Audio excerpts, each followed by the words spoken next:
Welcome to another episode of Helion Talks. I'm your host, Tony, and today we're joined by Phil McCarty. Phil is a retired civil servant and academic who worked in the MOD and the Foreign and Commonwealth Office for 26 years. He is the author of Point of Failure, British Brigadiers in France and Norway, 1940. Phil, a big welcome from us. Thank you. I'm very glad to have been able to take up your invitation. Thank you. To start us off, could you tell us a little bit about yourself and also just what drew you to this topic? Well, to cut a very long story short, a bit about me. Yes, as you're right, I worked for the Ministry of Defence for 26 years. I did an attachment to the Foreign Office, specialised in a lot of things. China for the last part of my career. And how I got triggered for this was many moons ago. I was in the margins of a military history conference that extended over days. So, of course, there was much socializing in the evening.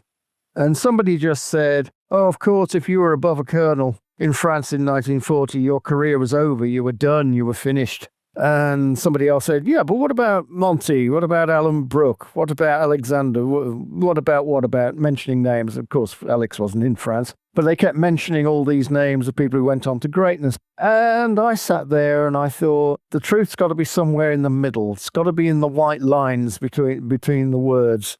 So let's start looking at this. And I just started doing a project for my own entertainment. And this was before the internet, so it was all library-based. But after a while, I was thinking of giving up the civil service, and Steve Badsey had just got a professorship at the University of Wolverhampton, and he said, Phil, come and do the doctorate you always wanted to do with us, with the new department. You'll be a perfect fit. So I applied.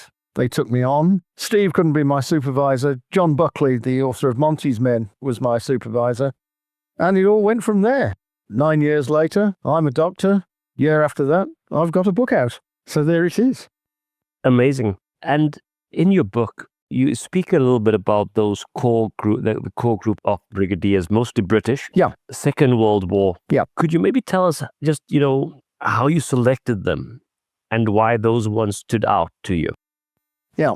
Well, the core group is actually quite simple. It's everybody.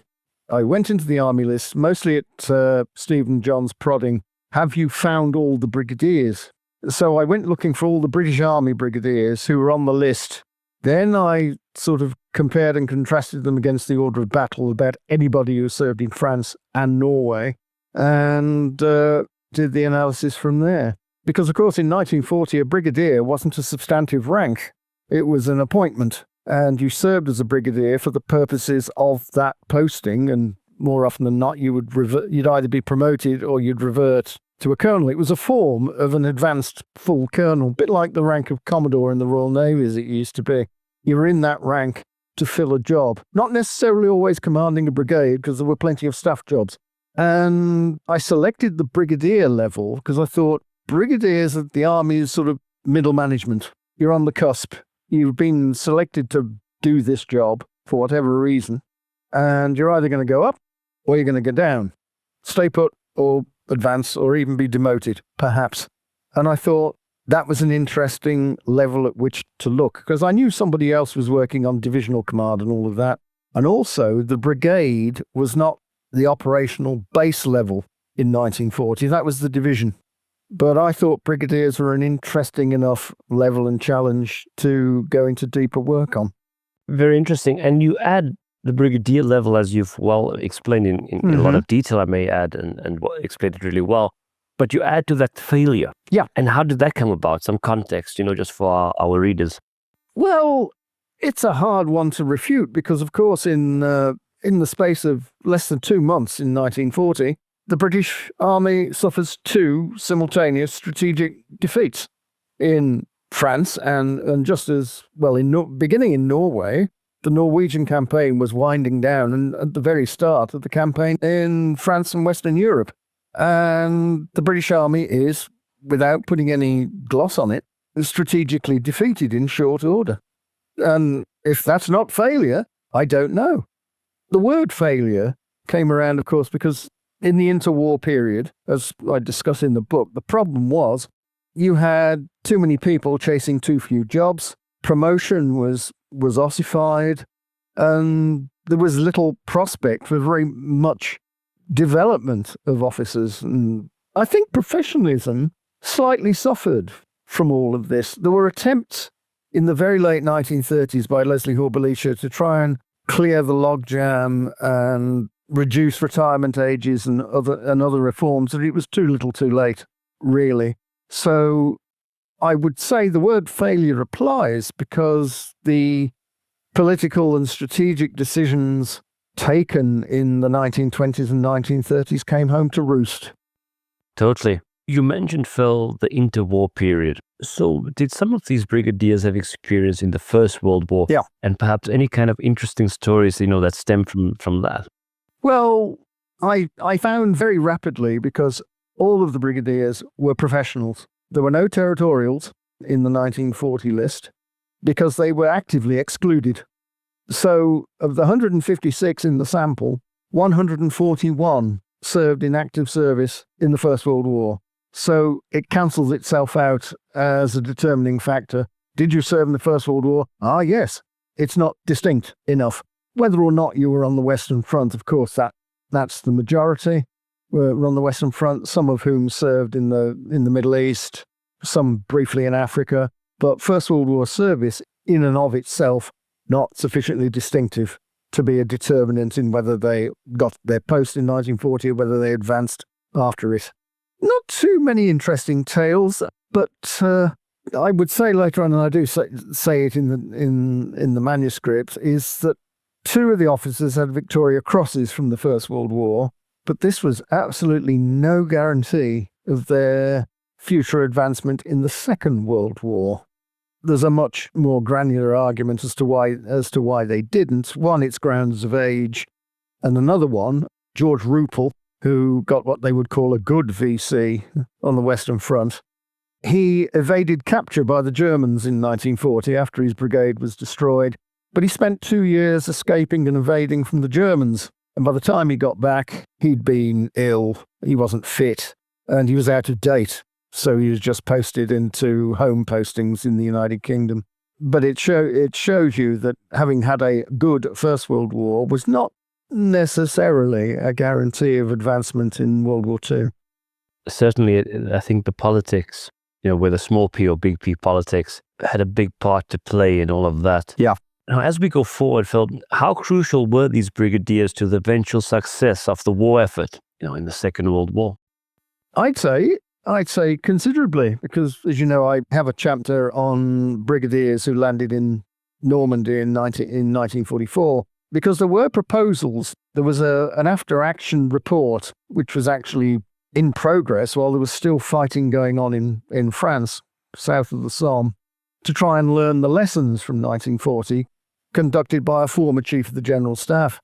And one of its findings was that the operational building block of the British Army should be made at brigade level rather than division level, as it had been certainly in the First World War and for centuries thereafter. And it was never formally adopted. But one innovation from World War II compared with World War I is, of course, the development of independent brigade groups in the Second World War, which acted with certain degrees of autonomy, could move around formations without being chained to a particular formation. That was an innovation that developed over the course of the Second World War, but it wasn't a formal adoption of recommendations from the Bartholomew Report. I think it's not unfair to say it was largely ignored. It was done at a time when there was threat of invasion in the UK, lessons needed to be learned quickly and all that sort of thing. But by the time it had gone round the army bureaucracy, the threat of invasion was over. There was resistance to the recommendations within the Army Council, and most of its recommendations were not formally adopted. But that was the key one, the recommendation that the brigade should be the operational building block of the army. It came about almost by osmosis as the war progressed, and you had things like independent parachute brigades, the jock columns in North Africa, which were a form of an independent dynamic unit. But I think the importance of the brigade grew as the war went on. When you say that, I do wonder, as kind of that military theory after the Second World War grew arms and legs and became, kind of a force upon itself. And then this whole idea of the divisional level of operational art, not for now. It's just that you got me, down a bit of a tangent, or I would like to dig down on that. Maybe not for today, but it does feel like that kind of brigade level is perhaps one level lower, in terms of the traditional staff system where they speak about where operational art happens. And I'm certainly not an advocate for any system, but I'm definitely a practical person, if you know what I mean, Phil. I know exactly what you mean. Yeah. The cynic in me suggests that the brigade became more prominent after the Second World War and into the 1960s as militaries shrunk under budgetary pressure. There were fewer divisions, but more brigades, as it were, and the brigade became more significant. I'd say, particularly in the times of BAOR, I always got the sense, this is not a considered argument, that the brigades were more significant and the divisions were almost more administrative. That's how it looked to me on the ground in Germany. For sure. So, yeah, a bit of an unfair question, and more on the human level. If you could go back in time and have dinner with one, two, or a few of the brigadiers, which ones would you choose? And what would you perhaps ask them?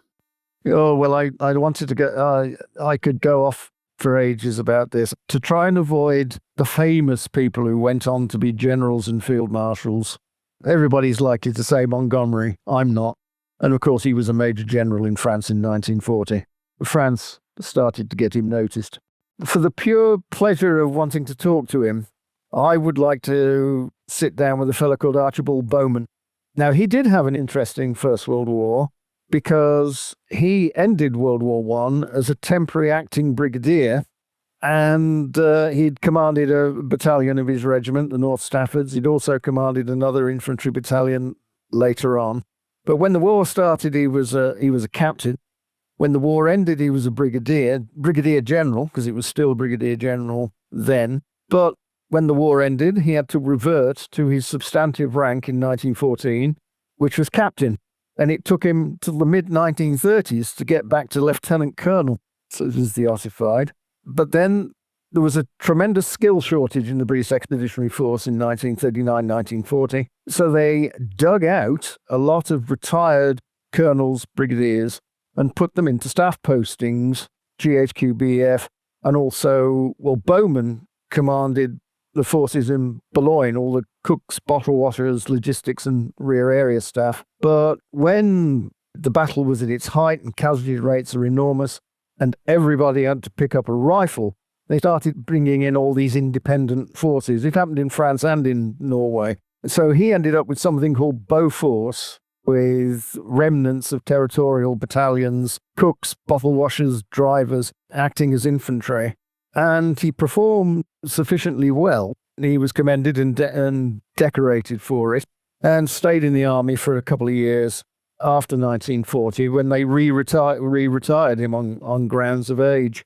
But he wrote a scurrilous memoir in the 1960s, which is tremendous fun to read. The one that sticks in my mind is the first intake to the Staff College in 1919. You didn't have to have passed the exam or be recommended by a senior officer or all that sort of thing. Officers who had sufficiently distinguished themselves in the last war were given places on the course, and Bowman, who got a DSO, was put on the course. And he looked around some of his fellow students, there were Victoria Crosses, 2 DSOs and 3 MCs, and all that sort of thing. But there was one of his fellow officers, I won't embarrass by naming, he's named in the book. He couldn't understand how on earth he'd got there until there was a suggestion that the officer's mother had offered favours to get him placed in the Staff College. And I'm not talking about money, and I'll leave that as an exercise for the imagination. General Archibald, what would you ask him, though? What would I ask him?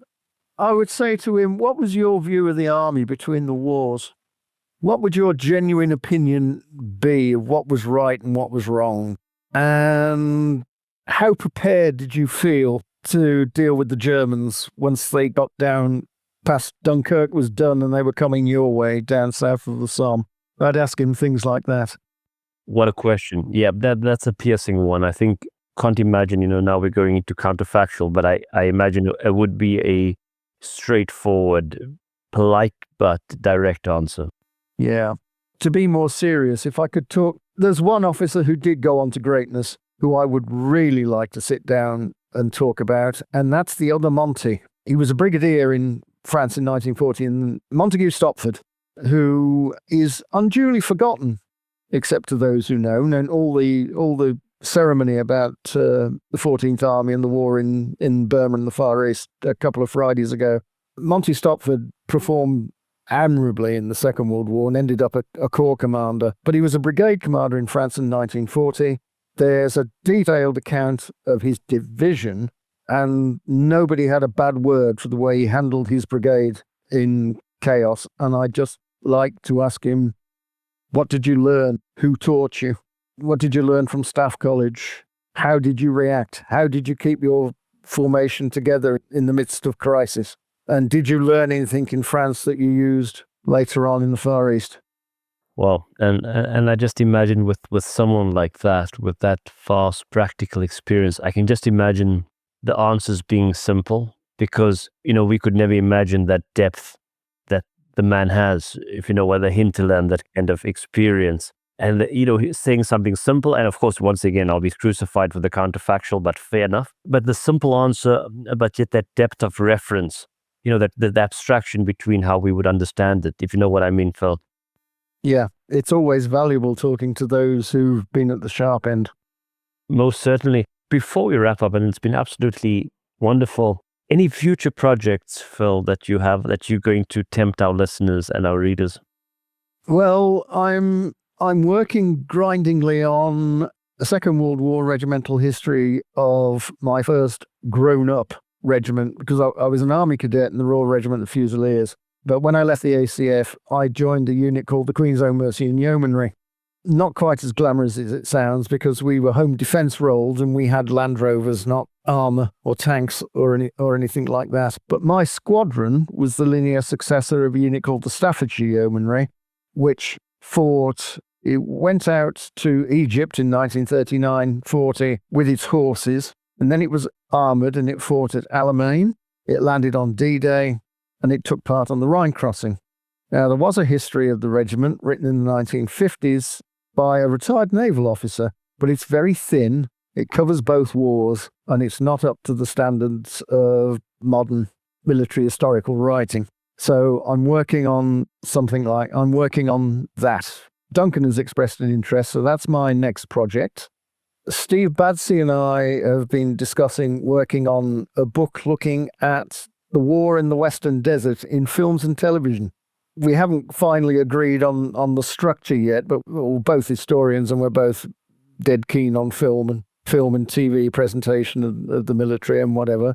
So that's one thing we want to work on. And I've got one I suggested to Duncan at his behest about his modern post-1945 series, writing a small monograph on the 1979 Sino-Vietnamese War, which is not very much written in English.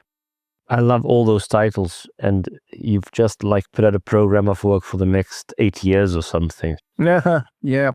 Well, we look forward to those titles. We will certainly add a point of failure in the show notes, and from us here, a big thank you to you, Phil. My pleasure. Truly a pleasure. Can I put in the book plug, Tony? Please do. Available from all good booksellers.